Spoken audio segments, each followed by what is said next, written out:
नमो नमः। नमस्काराः सर्वेभ्यः। गीर्वाणवाणी विलास नाम की यह नई कक्षा है।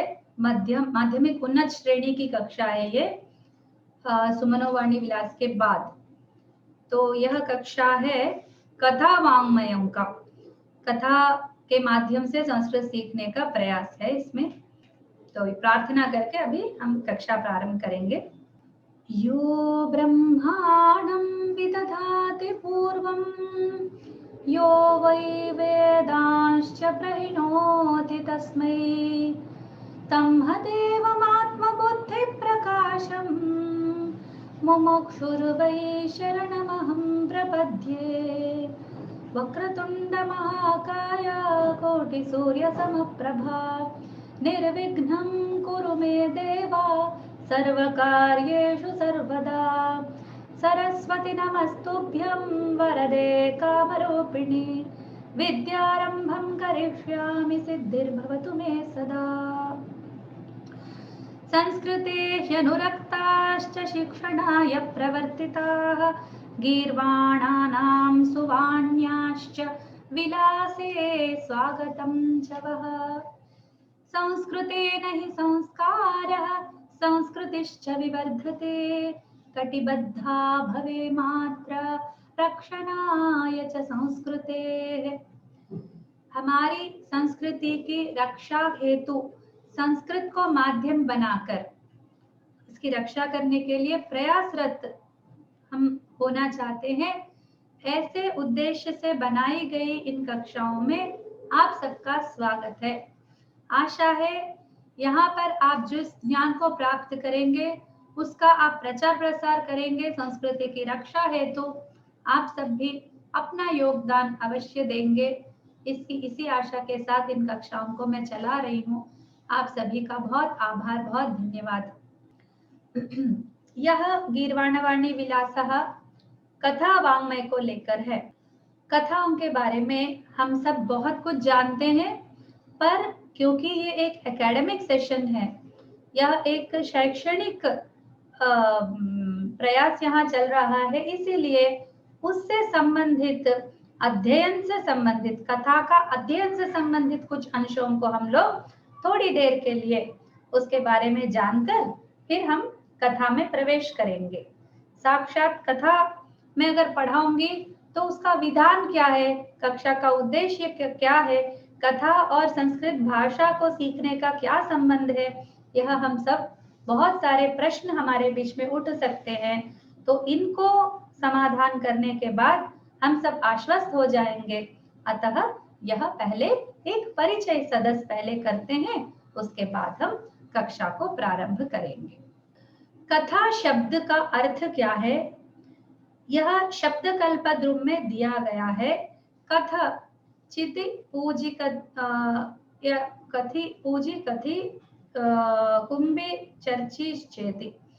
तो इस सूत्र से इसमें कथा में कथ धातु में अंग प्रत्यय हुआ है, अंग को टाप हुआ है, अंग फिर टाप, इससे स्त्रीत्व प्राप्त हुआ। तो ये एक व्याकरण प्रक्रिया है, हम उसमें नहीं पढ़ेंगे। बस कथ धातु है, क्रथ नहीं। तो उसका हम लोग प्रबंध कल्पना अर्थ करते हैं। प्रबंध का अर्थ है कुछ रचित वस्तु, कुछ रचित रचना की गई हो, ओके, तो उसको ग्रथित किया गया हो, ऐसा अमरकोश में लिखा है। ये कथाएं जो होती है यह एक बहुत ही रोचक प्रक्रिया है। इसमें सभी बच्चे बन जाते हैं। कथा शब्द सुनते ही हमारे मन में जो चित्र आता है, जो छवि आती है, वो है हमारे दादी माँ की। दादी माँ बैठी हैं, हम सब उनके इर्द गिर्द बैठे, आसपास बैठे हैं, और वो जो कुछ कह रही है पूरा मन से उसको सुन रहे हैं। यहाँ तक कि कहाँ बैठे हैं, क्या कर रहे हैं, सुबह है, शाम है, रात है, क्या है, खाना खाया नहीं खाया, कुछ भी मन में हमको ध्यान नहीं रहता है। ऐसी पूरी तल्लीन होकर, तल्लीनता में उस कथा को हम लोग सुनते थे। बस वही दृश्य याद आ जाता है। सत्य कहें तो आज भी कोई कहता है चलो कथा सुनाता हूँ या सुनाती हूँ, तो हम सब बच्चे बन जाते हैं। हम सबके अंदर एक जो बच्चा है, कथा शब्द सुनते ही वह जागृत हो जाता है और उसे दौड़कर हासिल करने का प्रयास करता है।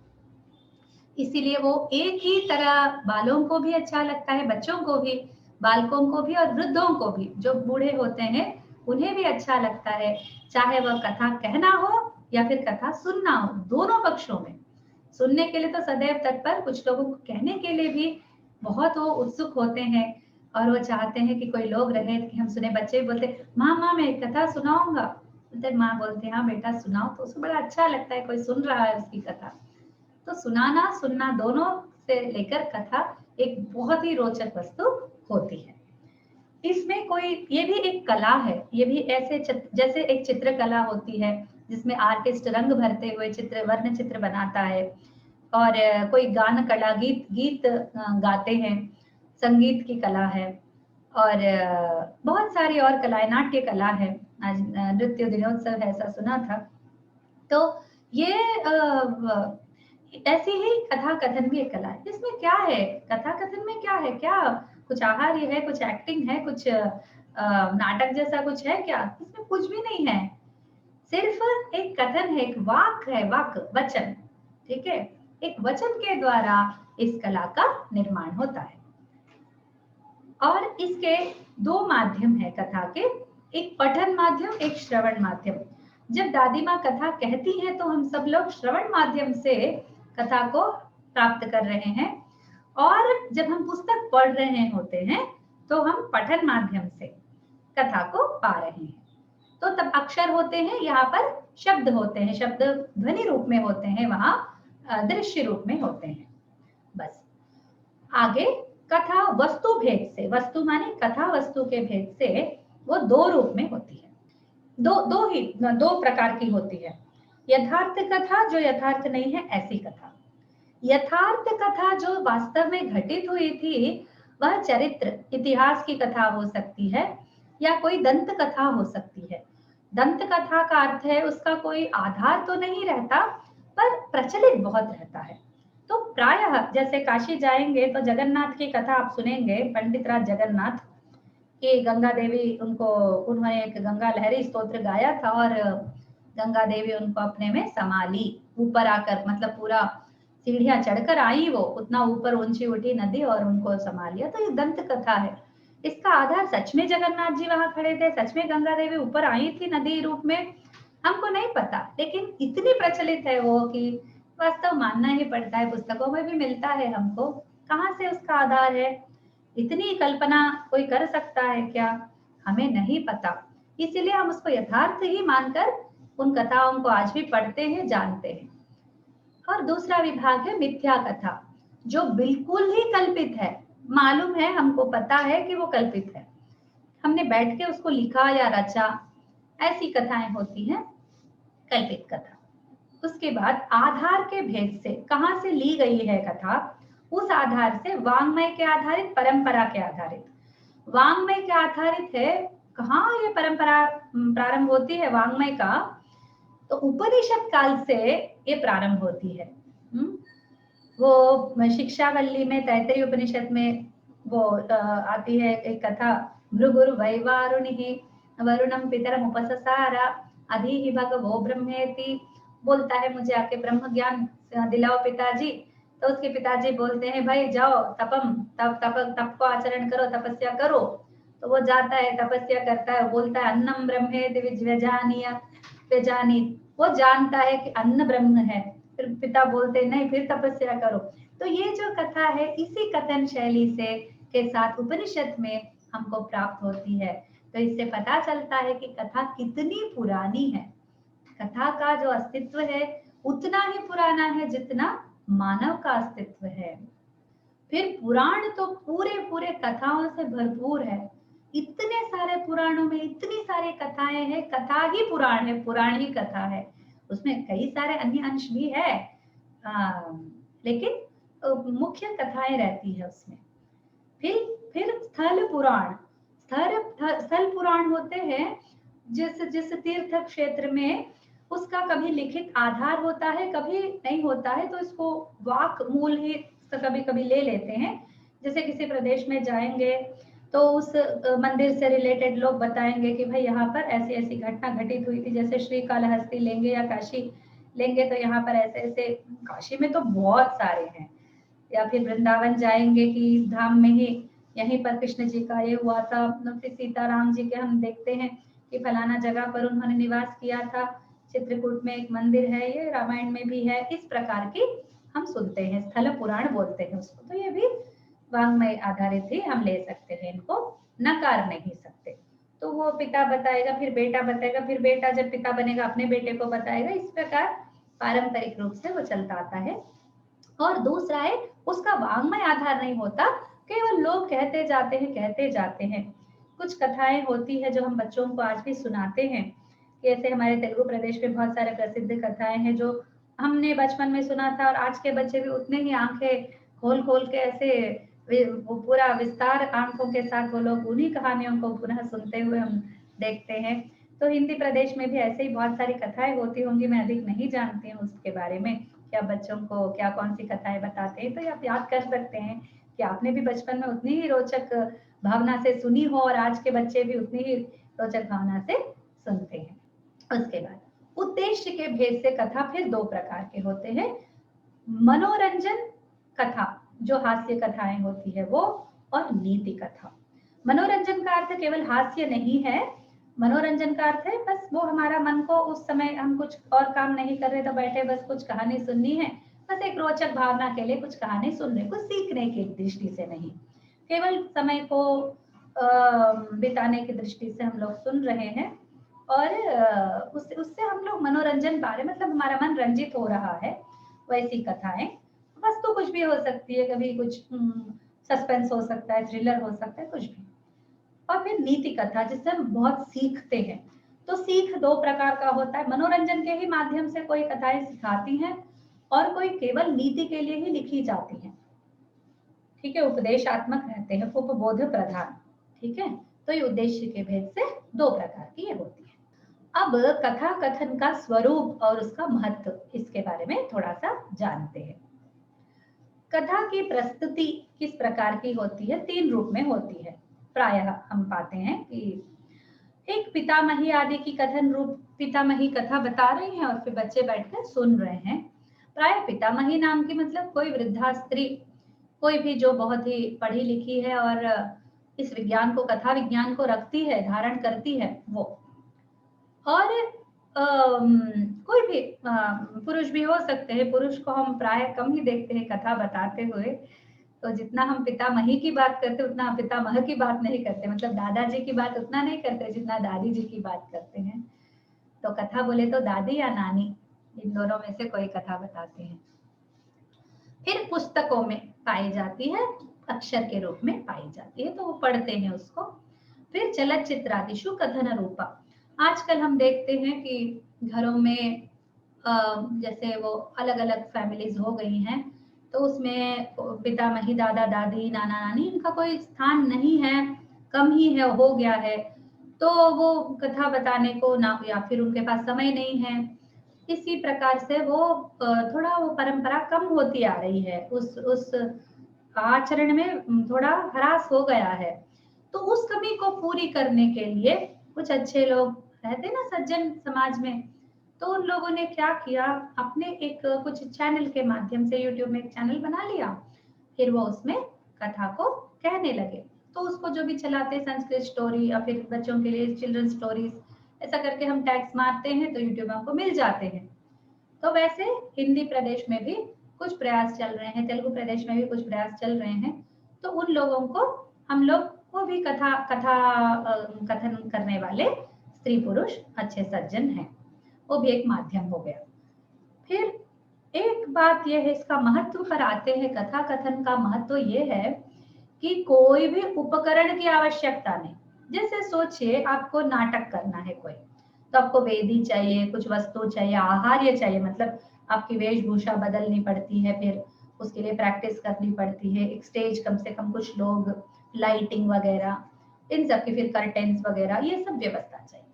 चलिए ठीक है, संगीत गाते हैं, उसमें तो हम सबको ये नहीं सिर्फ कुछ है, तो उसमें राग चाहिए, ताल चाहिए, भाव चाहिए, और फिर गान की शक्ति चाहिए, वो चलो चला गया। चलिए चित्र लेखन, उसमें तो बहुत सारे वस्तु चाहिए, रंग चाहिए, ब्रश चाहिए, ये सब। इस प्रकार आप किसी भी कला को लेंगे, कुछ तो उपकरण चाहिए उसके लिए। लेकिन जब कथा कथन की आती है बारी, केवल वो एक कथा कथन शैली का जो एक कला के रूप में वो है, वो मनस में स्थित होना चाहिए अपने, वो बोलने की क्षमता होनी चाहिए बस। उसके लिए सिर्फ हमें बैठने का एक स्थान हो, फिर अनुकूल समय हो, और फिर थोड़ा सा निशब्द वातावरण हो, तो जिसमें बहुत सारा शोर है, वहां पर हम कथा नहीं कह सकते। बस ये एक ये है कि शब्द नहीं होना चाहिए, अधिक ध्वनिया नहीं होनी चाहिए। ठीक है, तो इससे हम लोग कथा का बहुत ही आनंद, और बिना कोई खर्च के, कुछ खरीदना नहीं पड़ता, कोई वस्तु की संयोजना नहीं करनी पड़ती। ठीक है, बस एक सुनने वाला चाहिए, एक बोलने वाला चाहिए, खत्म बात। कथा का बहुत अच्छा एक रंग जम गया। ठीक है, फिर इसका देश काल निर्बंध का कोई भाव नहीं है। जैसे हम ट्रेन में जा रहे, बैठे, बस फालतू बैठे हैं, तो बस दादी माँ कहानी सुनाओ ना, तो सुनाना शुरू कर देती हैं। फिर हम लोग कहीं भी ऐसे बैठे, लाइट चली गई घर में, बस बैठ के वॉकिंग जा रहे हैं, दादी माँ के साथ या दादा के साथ, या कोई भी जो कथा कह सकते हैं उनके साथ वॉकिंग जा रहे हैं, चलो चलो कहानी सुनाओ, सुना देते हैं, बच्चे प्रायः पूछते हैं। ठीक है, तो कभी भी कहीं भी कैसे भी हालत में बस एक कान हो, एक मुंह हो, कथा हो जाता है, कथा का वातावरण बस हो जाता है, महफिल जम जाता है कथा के लिए। तो ये कथा कथन से केवल ये मनोरंजन के लिए है, केवल सीखने के लिए है? नहीं, कथाओं के बहुत सारे और प्रयोजन हैं। जिस उद्देश्य से ये कक्षा चलाई जा रही है, उससे अब हम थोड़े थोड़े जुड़ते जा रहे हैं। तो मुख्य प्रयोजन पर आते हैं। सामान्यतः जैसे बच्चे छोटे होते तो हम ये बोलते हैं माँ को कि भाई तुम उससे बात किया करो। अब एक बहुत छोटा सा शिशु है, हाथ में उठाते हैं उसको ऐसे, तो वो उसको कुछ नहीं आता है करके हंसता रहता है, वो उसको कुछ भी नहीं आता है, कुछ बोल भी नहीं सकता, कुछ उसको हम बोलेंगे भी तो समझ भी नहीं सकता। फिर भी माँ को और पिता को बोला जाता है कि तुम इससे बोलो, ताकि इसमें भाषा की अभिवृद्धि हो। प्रायः जो माता पिता कम बोलते हैं, उनके बच्चे की अभिव्यक्ति बहुत कम रहती है, क्योंकि अधिक समय बच्चा माता पिता के साथ रहता है। तो हम उससे कुछ बोलते नहीं है, तो बोलते हैं अरे बेटा तुमको भूख लगी है क्या, चलो चलो तुमको दूध पिलाते हैं। तो उसको दो शब्द पता होंगे, एक भूख एक और एक दूध। अच्छा, मुझे जो हो रहा है वो भूख कहते हैं उसको, और उसका परिहार के लिए हमको दूध पीना पड़ता है। ठीक है, तो थोड़ा बड़ा होने के बाद उसके कुछ और शब्द बढ़ते, माँ दूध बोलता है, और ज्यादा नहीं बोलता, मुझे भूख लगी है मुझे दूध चाहिए, इतने शब्द नहीं बोलेगा, माँ दूध बोलता है। फिर थोड़ा और बड़ा हो जाएगा, थोड़ा सेंटेंसेस बोलने लगेगा। तो ये जो इस प्रोसेस में, ये जो सीखने का प्रोसेस होता है बच्चे के अंदर, उसको अभिवृद्धि करने के लिए कथा बहुत ही महत्वपूर्ण स्थान निभाता है। तो बच्चा जैसे ही उसकी जो वोकैबुलरी थोड़ी थोड़ी 1 ईयर 2 इयर्स के बीच में जो काल होता है, उसमें धीरे धीरे वो जब वो बोलने लगता है, उस समय अगर हम उसको कथा सुनाना प्रारंभ करेंगे, तो उसका वोकैबुलरी अनंत बढ़ेगा, बहुत मतलब उसमें बहुत अच्छी वृद्धि होगी। शब्द को सुनकर वो अर्थ कल्पित करने में सक्षम होता चला जाएगा। दूसरा एक प्रयोजन है कथा का कि दादी माँ अभी कोई कथा बता रही है, जैसे आप यूट्यूब में कथा सुन रहे थे, कोई एनिमेटेड स्टोरीज है वगैरह, तो उसमें बहुत सारे चित्र रहते हैं, बहुत सारी वॉइस मॉड्यूलेशंस वगैरह रहते हैं। तो उससे क्या है, एक दर्शन हो जाता है, मतलब एक देखने की चीज, दृष्टि के लिए कुछ ऑडियो विजुअल बोलते हैं ना वो। पर आप जितना विजुअल विजुअल देते चले जाएंगे ना, उतना उतना कल्पना शक्ति कम होती जाएगी। जैसे मेरे साथ हुई एक घटना आपको बताती हूँ, अभी हाल ही में हुआ। वाल्मीकि रामायण में एक संदर्भ आता है प्रारंभ में, जब वाल्मीकि जी स्नान के लिए जा रहे होते तपस्या तपोभूमि में, तो वो प्रकृति देखकर पुलकित होते जाते हैं, और अचानक से वो क्रौंच मिथुन को, क्रौंच पक्षियों के जोड़े को देखते हैं। इतने में एक बाण आता है, उन्हें भिद कर चला जाता है, एक पक्षी मर जाता है, तो वो शाप देते हैं। बस ये घटना। तो मैंने अभी मेरी संस्कृत भगिनी ने मुझे एक यूट्यूब वीडियो दिखाया कि दीदी इसको देखो, बहुत अच्छा ये है। तो मैं देख रही थी, तो उसमें पक्षी उड़ रहे थे, उड़ते हुए पक्षी को बाण आके लगा। मैंने कहा पक्षी उड़ क्यों रहे हैं, इसने गलत दर्शाया है, पक्षी तो बैठे हुए थे। तो उसने कहा रामायण में तो ऐसा नहीं लिखा है, चलो देखते। उसने श्लोक निकाले और देखा, तो श्लोक में कहीं भी ऐसा नहीं है, बस वो आनंदित होकर समय बिता रहे, इतना ही लिखा है। तो फिर मैंने याद करने का प्रयास किया कि मेरे मन में ये चित्र क्यों आया, कि मेरे को ऐसा क्यों लगा कि पक्षी उड़ नहीं रहे थे, बैठे हुए थे। वो मैंने सोचा, मैं पढ़ते हुए मेरे को भावना जागी है, नहीं, मैंने कहीं बचपन में उस चित्र को मैंने देखा था, और मैंने जब भी उस चित्र को देखा उसमें पक्षी बैठे हुए थे वो डाली पर, ठीक है। तो उड़ते हुए भी वो आनंदित हो सकते हैं, ठीक है। काम मोहितम, वैसे उस स्थिति में उसको रहने के लिए बैठना पड़ता है, या फिर वो उड़ते हुए कर रहे हैं उल्लास के साथ, आनंद के साथ, उस समय हुआ। तो ये जो है हमारा एक बंधन, बंधित हो गया, उसके विरुद्ध मुझे कुछ दिखाया गया, तो मैंने कहा ये गलत है। तो मेरा जो सोचने का ये है, उस चित्र के कारण एक बंधन पड़ गया उसमें। ये आजकल बोलते हैं ऑडियो विजुअल प्रायः वर्कआउट नहीं करता। जितनी प्रॉब्लम सॉल्विंग शक्ति, जितनी ऊहा करके, मतलब कल्पित एक जो नहीं है, जो अभी उपस्थित नहीं है, उपलब्ध नहीं है, उसके आधार पर काम करने की जो शक्ति, क्षमता पूर्वजों में थी, अभी हमारे अंदर नहीं रह गई है। इसका एकमात्र कारण ये है कि बहुत कुछ ऑडियो विजुअल बताया जा रहा है। तो ये कथा में जब दादी माँ की कथा की बात करते हैं, श्रवण कथा की बात करते हैं, या पठन कथा में भी केवल अक्षरों की हम तक रखते हैं, तो एक हम राक्षस को इमेजिन करते हैं, एक सज्जन को इमेजिन करते हैं, एक मुनि को इमेजिन करते हैं, किसी स्थल को इमेजिन करते हैं, तो जो नहीं पता, जो अज्ञात विषय है, उसका भी बच्चा अच्छे से ऊहा कर पाता है, मतलब उसके अंदर एक, उसके मन में एक चित्र बनता चला जाता है।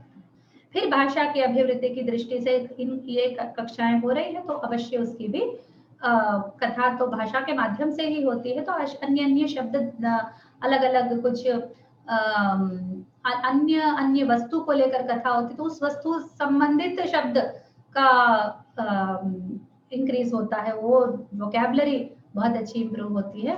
फिर भावों की अभिवृद्धि भी होती है, अन्य अन्य भाव व्यक्ति सीख पाता है।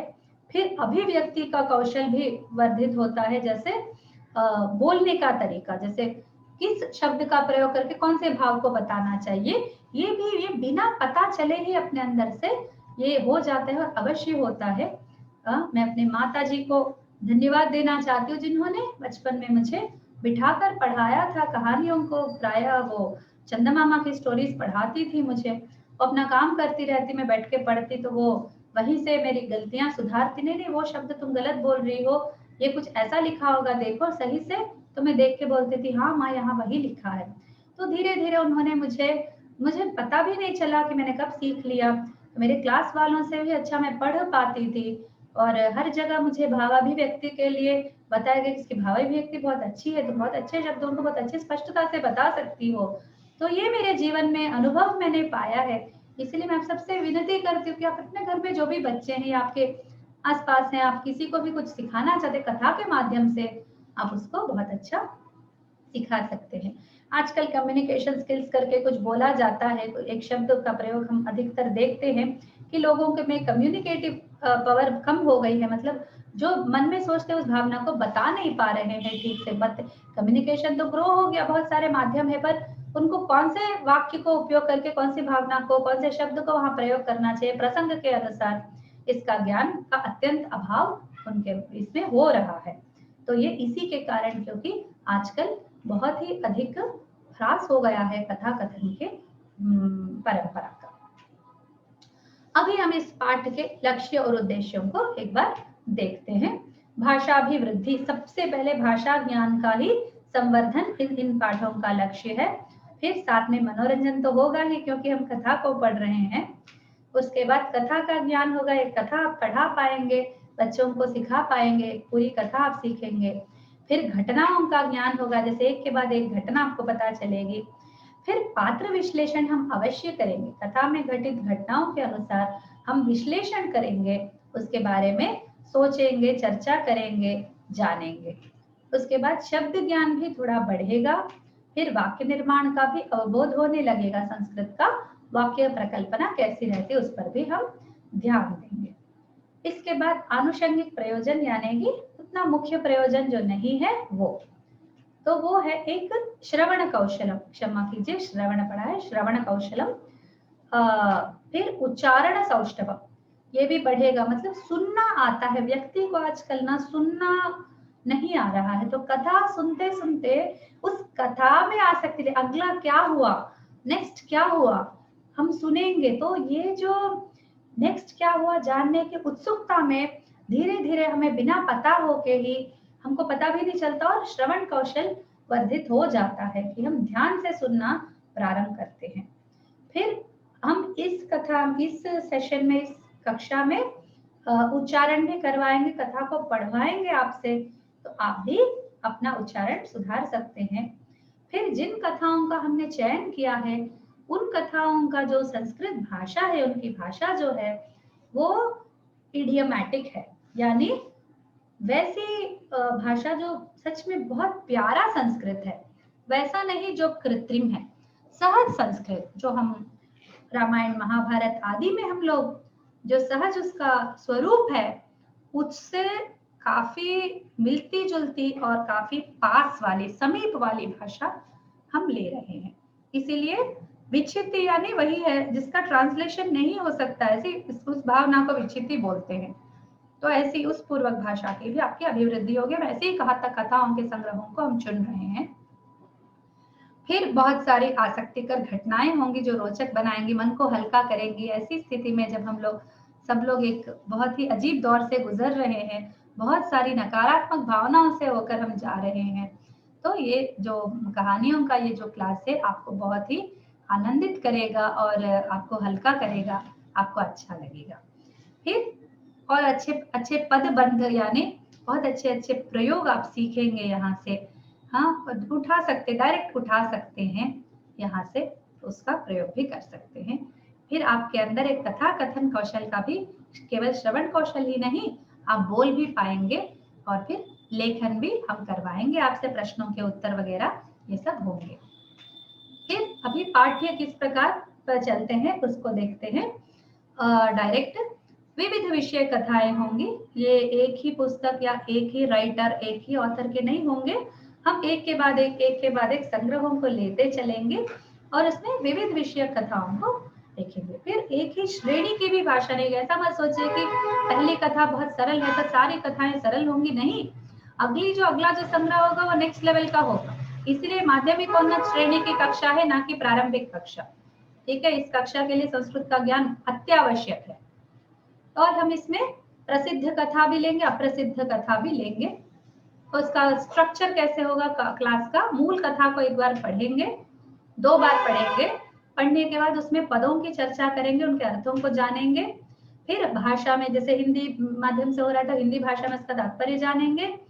फिर तात्पर्य के जो पदावली है उसको हम संस्कृत में रीमैपिंग करेंगे, संस्कृत के मूल से मिलाएंगे कि फलाना शब्द का एक्सप्रेशन हमको संस्कृत में क्या है और संस्कृत का जो मूल है उसका एक्सप्रेशन हिंदी में क्या है, इसको परस्पर मैपिंग करते हुए पढ़ेंगे। फिर प्रश्न और समाधान चर्चा करेंगे, भाषा के कुछ अंश है तो उसकी चर्चा करेंगे, लेकिन ग्रामर बिल्कुल नहीं होगा, हम उसमें नहीं पढ़ेंगे, व्याकरण के विषयों में बिल्कुल नहीं पढ़ेंगे और केवल एक बहुत ही प्राथमिक जो विषय होते हैं उतना ही हम भाषा विषय करेंगे।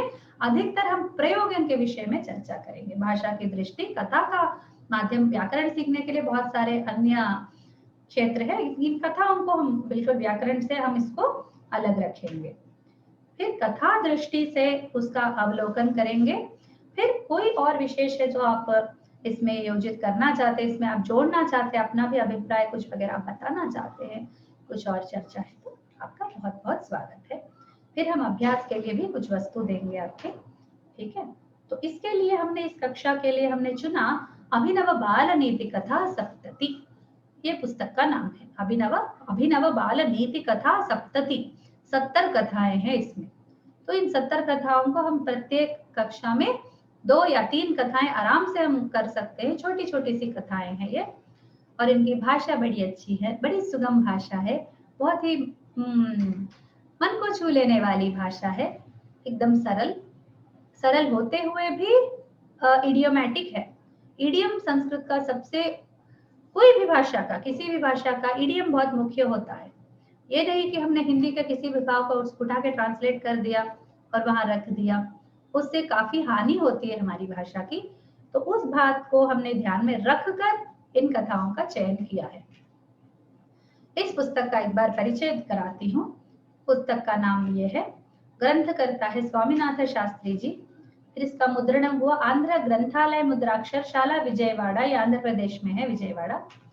और ये वर्ष हुआ था 1923 में हुआ था। और ये मुझे इस जगह से मिला, आर्काइव में से मुझे मिला था। तो ये इस पुस्तक में तेलुगु लिपि में इन कथाओं का ये प्राप्त हुआ था हमको। तो मेरी माता जी ने इनको टाइप किया, फिर मैंने इनका देवनागरी में इसका परिवर्तन किया और फिर इनके ऊपर मॉड्यूल्स वगैरह, मॉड्यूल जैसा इसके लिए मैंने योजित किया।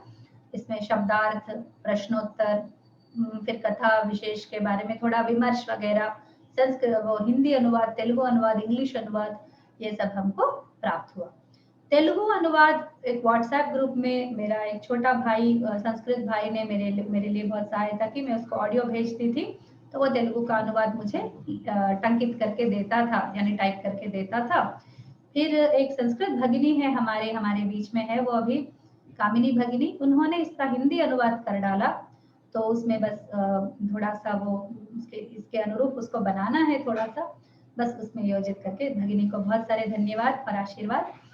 वो ये इस माध्यम से फिर थोड़ा इंग्लिश का अनुवाद मैंने स्वयं किया है। इनके माध्यम से हम पढ़ेंगे, इन कक्षाओं का, इन कथाओं का अध्ययन करेंगे। अस्तु, धन्यवाद। यहाँ तक परिचय खत्म हो जाता है, परिचय की समाप्ति हो जाती है। तो ये हमारे ब्लॉग्स और यूट्यूब चैनल्स है। एक पहला वाला है हमारे हॉबी का चैनल है, इसमें स्तोत्र के और कुछ गाने वगैरह आपको मिल जाएंगे। और इसमें सेकंड वाले में आपको संस्कृत के ये इन पाठों के लेसन्स मिलेंगे। सर्वाणी प्रकाशा नाम का यूट्यूब चैनल है। धन्यवाद। यहाँ तक हमारा इंट्रोडक्शन खत्म हो जाता है। अभी हम कहानी में जाएंगे। यहाँ तक कोई प्रश्न है, कोई सुझाव है, कुछ कहना चाहते तो आप कह सकते। तो अभी हम अपनी पहली कथा में प्रवेश कर रहे हैं। अभिनव बाल रीति कथा सप्तति का प्रथमा कथा मूढ़स्य कुकुरस्य च कथा। मैं पहले कथा पढ़ूंगी, ध्यान से सुनिएगा। एकस्मिन् ग्रामे मंदमतिः नाम मूढ़ः प्रतिवसति स्म। तस्य वशे कुक्कुरः अवर्तत। सः तं कुक्कुरं श्वेतं कर्तुम् ऐच्छत्। तथैव सः तं कुक्कुरं नदीं नीत्वा बहून् दिवसान् जलेन प्रक्षालयन् अतिष्ठत्। तथापि सः कृष्णः भषकः श्वेतः न अभवत्। ततः जनाः तस्य मौढ्यं दृष्ट्वा तं परिहसन्। तेन सः नितरां दुःखितः समभवत्। असाध्यं साधयितुं न यतेता। ठीक है, एक और बार धीरे से पढ़ती हूँ, फिर से सुनिएगा। एकस्मिन् ग्रामे मंदमतिः नाम मूढ़ः प्रतिवसति स्म। तस्य वशे कुक्कुरः अवर्तत। सः तं कुक्कुरं श्वेतं कर्तुम् ऐच्छत्। तथैव सः तं कुक्कुरं नदीं नीत्वा बहून् दिवसान् जलेन प्रक्षालयन् अतिष्ठत्। तथापि सः कृष्णः भषकः श्वेतः न अभवत्। ततः जनाः तस्य मौढ्यं दृष्ट्वा तं पर्यहसन्। तेन सः नितरां दुःखितः समभवत्। नीतिः असाध्यं साधयितुं न यतेता। ठीक है, यहाँ पर अपनी कहानी खत्म होती है। अभी हम इनके अर्थ करते हैं। तो उससे पहले मैं जानना चाहती हूँ कि इस कथा में ऐसे कोई शब्द है क्या जिनको आप अर्थ नहीं जानते या जानना चाहते हैं, बस उनको बताइए मुझे, किन शब्दों को, बहुत सारे शब्द तो आप पहचानते हैं, पर जो नहीं पहचानते उसको बताइए। अस्तु, ऐसा लगता है अब सभी प्रश्न, अभी सभी शब्दों को पहचान गए हैं। अस्तु, एक बार फिर भी हम शब्दों के अर्थों को जानते हैं। प्रतिवसति, पूर्वम निवसति स्म, और वह रहता था, वहां पर निवास करता था। कुक्कुरः यानी कुत्ता। प्रक्षालयन, पानी से साफ करता हुआ। मौढ़्यम, बुद्धिहीनता को, मूर्खता को। पर्यहसन, हंस पड़े, परिहास किया। नितराम, बहुत अधिक, अत्यंत। ठीक है, ये शब्द है। अभी मैं प्रश्नों को करूंगी, उससे पहले हिंदी में हम उसका अर्थ जानते हैं, उसके बाद हम लोग प्रश्नों में जाएंगे। आप में से कोई इसको पढ़ना चाहेगा? स्वामिन, आप पढ़ेंगे इसको, हिंदी अनुवाद को? पहली कथा मूर्ख और कुत्ते की कथा। एक गांव में मंदमती नाम का एक मूर्ख रहता था। उसके पास एक कुत्ता था। वह उस कुत्ते को सफेद रंग का बनाना चाहता था। उसके लिए वह उस कुत्ते को नदी ले जाकर बहुत दिनों तक जल से धोता रहा। फिर भी वह काला कुत्ता सफेद नहीं हुआ। तब लोग उस मंदमती की मूर्खता को देखकर उस पर हंस पड़े। इससे वह मंदमती बहुत दुखी हुआ। नीति: असाध्य, असंभव को साधने का प्रयत्न नहीं करना चाहिए। बहुत धन्यवाद, बहुत अच्छा पढ़ा आपने। तो ये कथा इस प्रकार है। तो इसको देखते हुए अभी हम मैपिंग करेंगे, ठीक है? कौन सा शब्द कौन से इसका है, एक बार उसको देखने का प्रयास करेंगे, ठीक है? सफेद रंग का बनाना चाहता था, वह कौन सा है इसमें? रामो भ्राता, आप बता सकते हैं? श्वेतम कर्तुम ऐच्छत्, ठीक है? सफेद रंग का बनाना चाहता था, श्वेतम कर्तुम ऐच्छत्। अस्तु, फिर हंसने लगे, उस पर हंसने लगे। कामिनी भगिनी, आप बता सकती हैं? हंसने लगे, दृष्ट्वा तम पर्यहसन, ठीक है? आगे, नदी ले जाकर, नदी ले जाकर। आप कुछ बोल रहे हैं तो सुनाई नहीं दे रहा है। नहीं, आप पूछेंगे तो सोचा मैं वही पूछ रही हूँ। कुक्कुरम नदीम नीत्वा। हाँ, बिल्कुल सही। और मूढ़ः प्रतिवसति स्म का अर्थ? मूढ़ः वसति स्म, प्रतिवसति वही इति सेम है। तो इसमें धात्वर्थम बाधते कश्चित्, कश्चित् तमनुवर्तते। उपसर्ग कभी ना गति त्रिधा होती है ना, तो वो धात्वर्थ का कोई अभी चेंज नहीं हुआ है।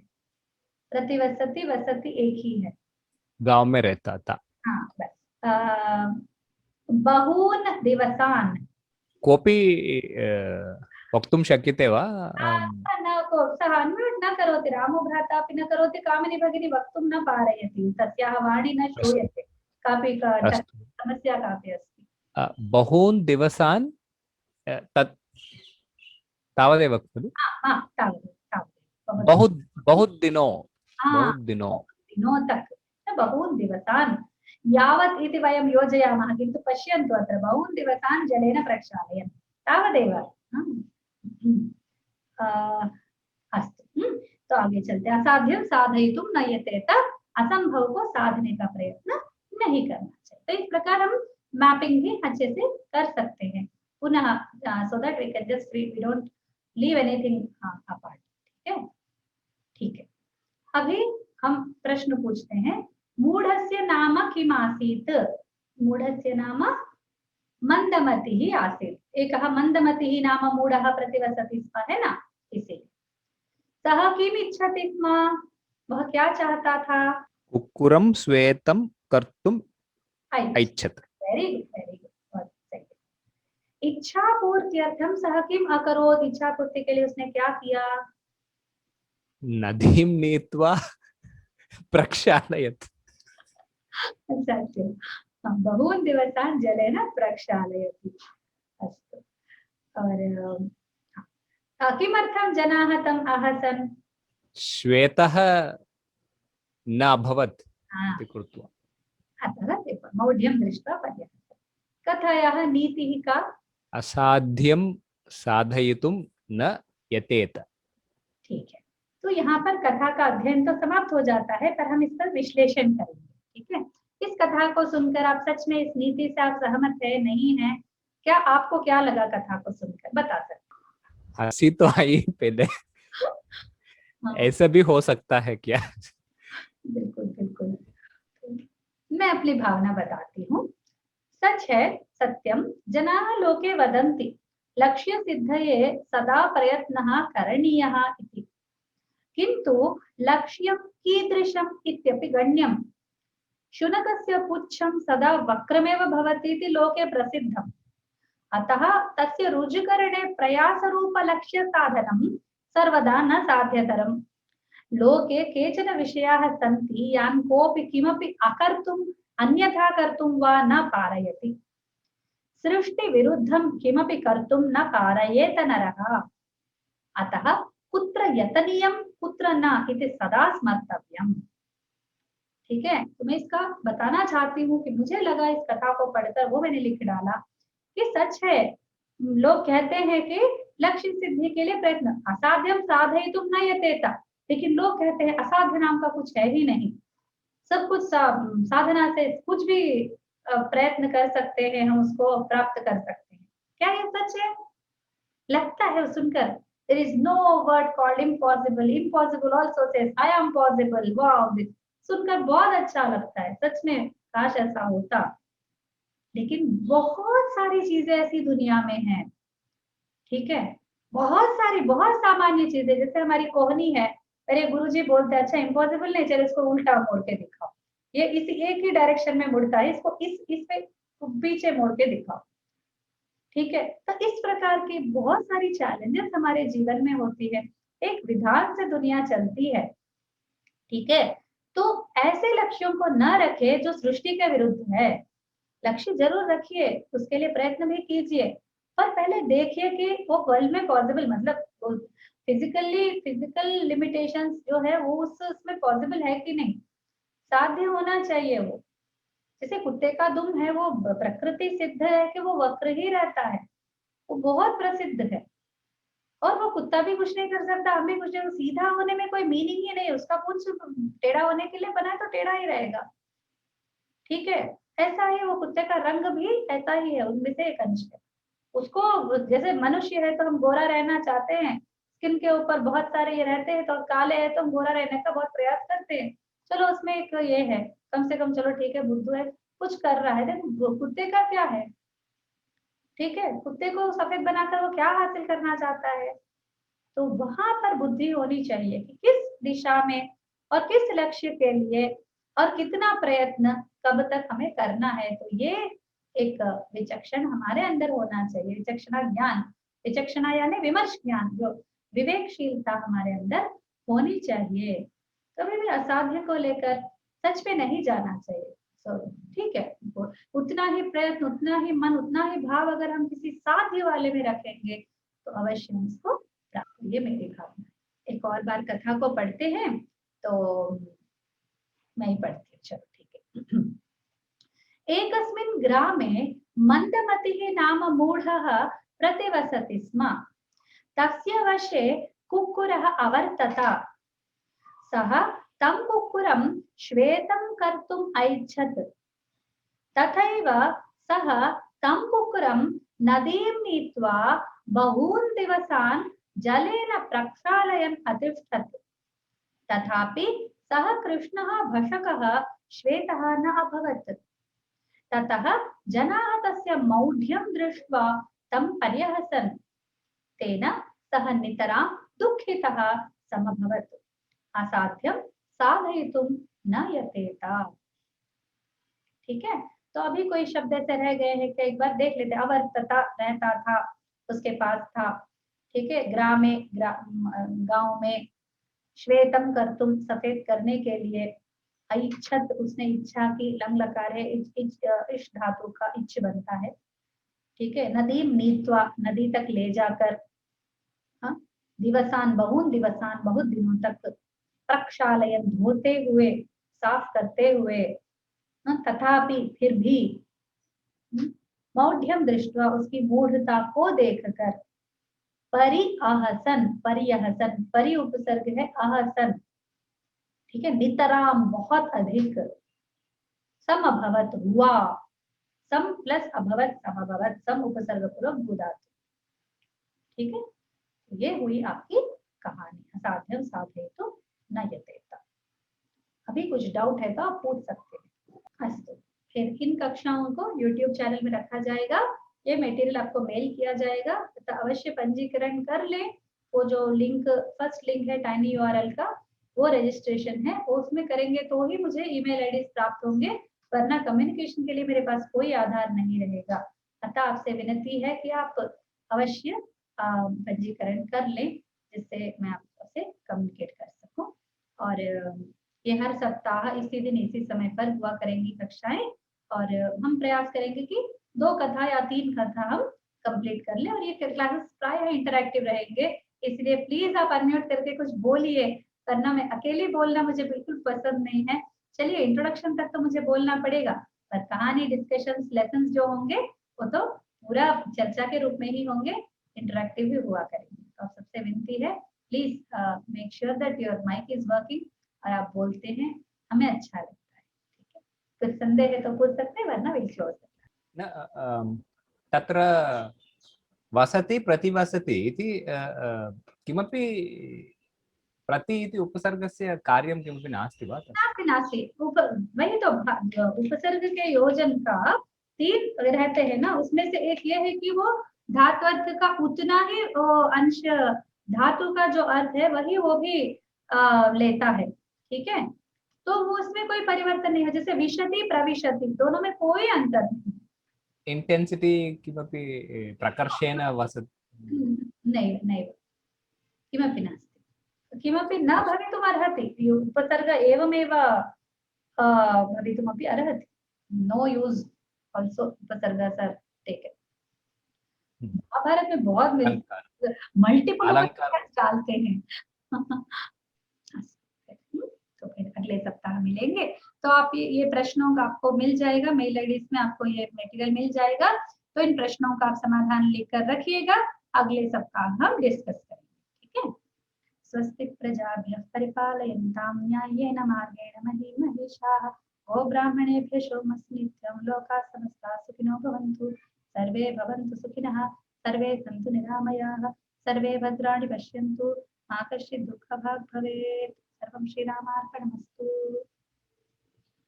बहुत बहुत धन्यवाद आपका। नमो नमः। शुभमस्तु। हरि ओम, नमस्कारः, धन्यवादः।